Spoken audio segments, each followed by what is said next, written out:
Assalomu alaykum aziz muxlis. Rossiya o'zi e'lon qilingan sulhga qaramay Ukrainani o'qqa tutdi. Bugun Rossiya qo'shinlari Ukrainaning bir qancha viloyatlarida Rossiya prezidenti Vladimir Putin tomonidan e'lon qilingan 3 kunlik sulhga qaramay hujumlarni davom ettirdi. Nevopatrovsk viloyati harbiy ma'muriyati rahbari Sergey Lisakning ta'kidlashicha, Rossiya harbiylari Nikopol, Pokrovska, Krasnogorivka, Mirovska va Marganetska hududlariga dronlar bilan hujum qilgan va artilleriyadan o'q tutgan. 83 yoshli mahalliy fuqaro yaralangan, ikkitasi xususiy uyga zarar yetgan. Xarkov viloyati rasmiylari so'nggi bir kun ichida 2 ta aholi punkti o'qqa tutilgani, 11 yoshli bola jarohatlanganini ma'lum qilgan. Bundan tashqari rossiyaliklarning Bolchansk shahridagi yaqinida 4 ta hujumni qaytarilgan. Xerson viloyatida 17 ta aholi punktlari artilleriya va havo hujumiga uchragan.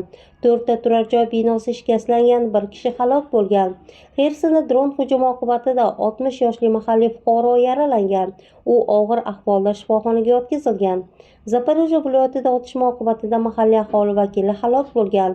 Ukraina qurolli kuchlari bosh shtabi o'tgan sutka davomida Rossiya armiyasi Ukraina bo'linmalari pozitsiyalari va aholi punktlari bilan bitta raketa va 18 ta aviatsiya zarbalarini berganini, bitta raketa qo'llaganini, 32 ta bomba tashlaganini va 2659 ta kamikadze dronlardan foydalangani haqida xabar bergan. O'z navbatida Belgorod viloyati gubernatori Vyacheslav Gladkov bugun ertalab Ukraina droni viloyati hukumat binosiga kelib tushganini ma'lum qilgan.